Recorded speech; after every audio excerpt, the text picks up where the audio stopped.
नाज़रीन, SSP office Khairpur जे 36 अहलकारन में corona virus हुजण जी तस्दीक कई वई आहे। वधिक तफ़सील ॾियण जे लाइ असां राब्तो कयो आहे। टेलीफोन लाइन ते असां सां मौजूद आहे हरीश कुमार। जी हरीश, तफ़सीलन खां आगाह कजो। जी बिल्कुल, एसएसपी ऑफिस खैरपुर मां 284 केस मोकिलियल हुआ पुलिस एहलकारन जा, जंहिंमें घणे भाङे सिपाहियन जो अंग हुयो ऐं उनमें एएसआई रैंक ताईं जा ऑफिसर हुया, जंहिंमां अॼु जेको आहे सो 36 टेस्टूं पॉज़िटिव आयूं आहिनि, जंहिंजो डीएचओ खैरपुर पारां तस्दीक कई वई आहे।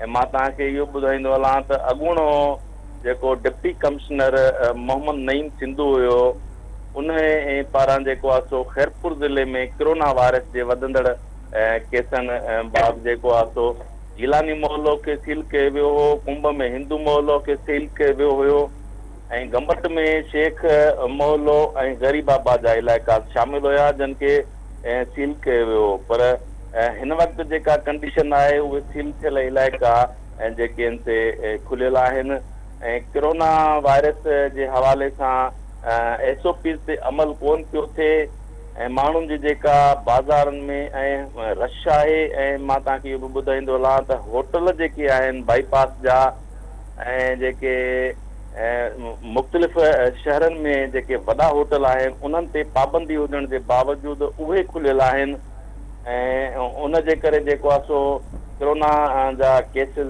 ज़िले में वधी रहिया आहिनि। पहिरियों जेको अंग हुयो 937 हुयो ऐं अॼु 36 केस पॉज़िटिव अचण बाद 937 टोटल अंग थी वियो आहे।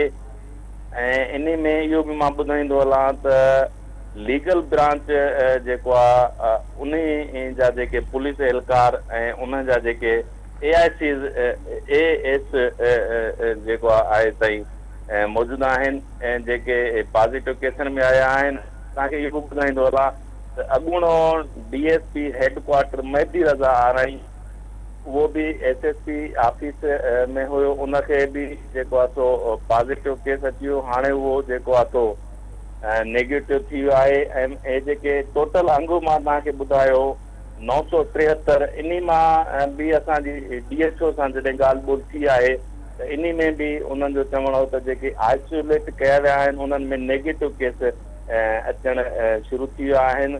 अञा उनजो अंग कोन ॾिनो वियो आहे ऐं जेके पॉज़िटिव केस अॼु आया आहिनि 36 पुलिस एहलकारनि जा, उन्हनि खे जेको आहे सो पंहिंजे घरनि में आइसोलेट कयो आहे।